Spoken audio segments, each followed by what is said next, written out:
గత కొంతకాలంగా టీవీ మూర్తి ఖచ్చితంగానే వేణుస్వామిని టార్గెట్ చేసినట్టు మనకు స్పష్టంగా కనిపిస్తుంది. కావాలని చేస్తున్నారా? నిజంగా బ్లాక్‌మెయిల్ చేస్తున్నారా వెనకాల? లేదు ప్రజలకి మంచి చేయాలనే ఉద్దేశంతో చేస్తున్నారా అనేది మనకు తెలీదు గానీ, తెలుగు మీడియా ప్రజలకు మంచి చేసేస్తదని నేనైతే నమ్మను. మెరుగైన సమాజం కోసం అని హెడ్డింగ్‌లు పెట్టుకున్న వాళ్ళు సొల్లు కబుర్లు, సొల్లేసి వెనకాలేస్తా ఉంటారు. ఆళ్ళ ఛానల్సే భారీ ఎత్తున పెద్ద పెద్ద ఇండస్ట్రియలిస్ట్‌లకి షేర్‌లిచ్చేసి టీఆర్‌పీ కోసం అధికారంలో ఉన్న పార్టీ కొమ్ము కాసే ఛానెల్స్ ఎన్నో ఉన్నాయి. అన్నీ ఉన్నాయి. ఎన్నో గాదు. సో, అది ఒక్కొక్కళ్ళు ఒక్క బ్యాచ్ ఒక్కొక్కళ్ళకి ఒక్కొక్కళ్ళు గెలవాలి. ఒకళ్ళకి చంద్రబాబు గెలవాలి, ఒకళ్ళకి జగన్ గెలవాలి, ఒకళ్ళకి కేసీఆర్ గెలవాలి, ఒకటి రేవంత్ గెలవాలి. దానివల్ల వాళ్ళకి బెనిఫిట్ అవుద్ది తప్ప మొత్తం జర్నలిజంని సమాధి చేసేసి, మీడియా వ్యవస్థను ఒక డబ్బు వ్యవస్థగా మార్చేసుకున్నారు. అందులో క్వెషనే లేదు. కానీ అయితే టీవీ5 మూర్తి బయట పెడుతున్నవి అంటే యాస్పెక్ట్స్‌గా మనం చూడాలి గాబట్టి ప్రతిదాన్ని టీవీ5 మూర్తి ఏదో అల్లాటప్పగా అలిగేషన్స్ ఏసి ఊరుకోట్ల. దాని తాలూకా మనుషుల్ని ఏరుకుని పట్టుకొని మరి వస్తున్నాడు.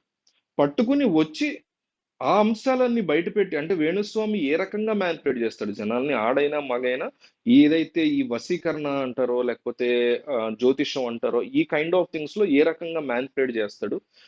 వాళ్ళకి ఇది బాలేదు, అది మొన్న ఒక వీడియో చూసా. ఈ వీడియో చేయడానికి ముందు నేను ఒక వీడియో చూసా టీవీ5లో. టీవీ5 మూర్తి. అందులో వేణుస్వామి ఆడియో రికార్డింగ్ ఉంది. Phone audio recording. అందులో అమ్మవారు ఎదురుగుండా ఆహ్, కార్యక్రమం చేయండి అంటే సెక్స్ చేయండని ఆయన చాలా క్లియర్‌గా చెప్తున్నాడు. మరి ఆ రకమైనటువంటి పైత్యం ఏంటో మరి మనకు తెలీదు గానీ, మేము యోనినే కొలుస్తాము. అది మీరు తప్పుగా అనుకోకండి. మీరు సెక్స్ అంటారు. అదేం తప్పు కాదు. అది సృష్టి కార్యం. మీరు అమ్మవారు ఎదురుగుండా ఉన్నట్టే ఫీల్ అయ్యి చేయండి. మీకు పిల్లలు పుడతారు. ఏవో చెప్తున్నాడు. సరే. అయితే ఇప్పుడు ఈ అంశంలో మనకు అందుతున్నటువంటి న్యూస్ ఏంటంటే, ఒకళ్ళ మీద ఒకళ్ళు కేసులు ఫైల్ చేసుకోవడానికి సిద్ధపడుతున్నారు. ఎందుకంటే, ఒకటి బ్లాక్‌మెయిల్ చేశాడు మమ్మల్ని 5,00,00,000 ఇమ్మని అనేసి వాళ్ళు అంటున్నారు. మరి వాళ్ళ దగ్గర ప్రూఫ్ ఉంటే ఖచ్చితంగా ఆళ్ళు కేస్ ఫైల్ చేయాల్సి ఉంటది. అదే ఛాలెంజ్ వచ్చింది. సో, వాళ్ళు చేయబోతున్నారు.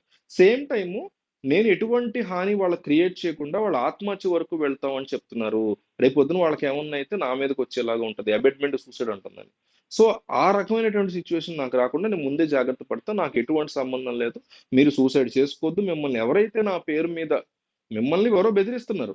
వాళ్ళెవరో గ్యాంగ్. వాళ్ళకి నాకు సంబంధం లేదు. మీరేమో నాకు సంబంధం అనుకుంటున్నారు. కానీ నేను ఆ గ్యాంగ్ ఏదో బయటికి లాగుతా. ఆ అమర్ ఎవడో గూడా నాకు తెలీదు. ఆ అమర్ అనేవాడిని బయటికి లాగుతా. మీ దగ్గర ఉన్నటువంటి ఆధారాలు నాకు మీడియా పరంగా నాకిస్తే నేను బయటికి లాగుతా. దాంతో పాటు మీరు గూడా పోలీస్ స్టేషన్‌లో కంప్లెయింట్ ఇవ్వండి. రేపొద్దున వాళ్ళకేమన్నా అయితే నాకు సంబంధం లేదు. ఇది అబెట్మెంట్ సూసైడ్ కావద్దు. నేను ఏ రకమైన బ్లాక్‌మెయిల్ ఆళ్ళని చేయట్లేదు. ఆయన వెయిట్ తగ్గడానికి నాకు ఎటువంటి సంబంధం లేదు. అనేసి టీవీ5 మూర్తి గూడా అర్ధరాత్రి కంప్లెయింట్ ఇవ్వడానికి సిద్ధమవుతున్నట్టుగా మనకు స్ట్రాంగ్ సమాచారం వస్తుంది. అందువల్లే ఇంత టైంలో ఈ టైంలో ఈ వీడియో చేయడం అన్నమాట. సో, ఈ అంశం ఆన్ ఏ హోల్ చూస్తే ఒక పక్కేమో టీవీ5 మూర్తి ఆళ్ళనేం బ్లాక్‌మెయిల్ చేయలేదు, డబ్బులు అడగట్లేదు అని అనుకోవడానికి లేదు. అలాగని మన దగ్గర ఆధారాలు లేవు కాబట్టి ఏమనలేం. కానీ ఇక్కడ వీళ్ళిద్దరూ చాలా స్పష్టంగా అడ్డంగా బుక్ అయిపోయిన పరిస్థితి కనిపిస్తుంది. ఎందుకంటే వాళ్ళు మీడియా ముందు అదే మీన్ వీడియో రిలీజ్ చేసి చెప్పడం గాని, ఆ తర్వాత అమర్ అనే వ్యక్తితో ఒక ఆడియో రికార్డింగ్ రిలీజ్ చేయడం. అందులో కూడా పదే పదే 5,00,00,000 అని చెప్పడం. ఎవరైతే ఎళ్లి కంప్లెయింట్ ఇచ్చారో వీళ్ళ మీద రీసెంట్‌గా ఉమెన్ కమిషన్‌లో మహిళా కమిషన్‌లో కంప్లెయింట్ ఇచ్చారు. జర్నలిస్టులందరూ ఆంధ్రప్రదేశ్, తెలంగాణకు సంబంధించి తెలుగు జర్నలిస్టులు కంప్లెయింట్ ఇచ్చారు. ఏమని శోభితా ధూళిపాడ, నాగ చైతన్య గురించి వీళ్ళు ఏది పడితే అది మాట్లాడుతున్నాడు ఈయన అనేసి. ఇవ్వడం మంచిదే. ఇచ్చారు. వాళ్ళ పేర్ల ఎత్తడం. అసలు ఆ అమర్ అనేవాడు ఎవడో తెలీదని టీవీ5 మూర్తి చెప్పడం. ఇదంతా ఆన్ ఏ హోల్ చూస్తుంటే వ్యవహారం ఏదో ఈళ్ళది తేడాగా అనిపిస్తుంది. అలాగని ఈయనేమి లేదు పాపం ఈయన అమాయకుడని నేనైతే అనుకోను. మీడియా డెఫినెట్‌లీ నాశనం అయిపోయింది ఈ దేశంలో. ఎంతవరకు ఈయన నాశనం అయ్యాడని మనకు తెలియదు కాబట్టి మనం ఏం కామెంట్ చేయాలి. ఇతనికి సంబంధించి ఏమైనా దొరికితే మనం డెఫినెట్లీ మాట్లాడదాం.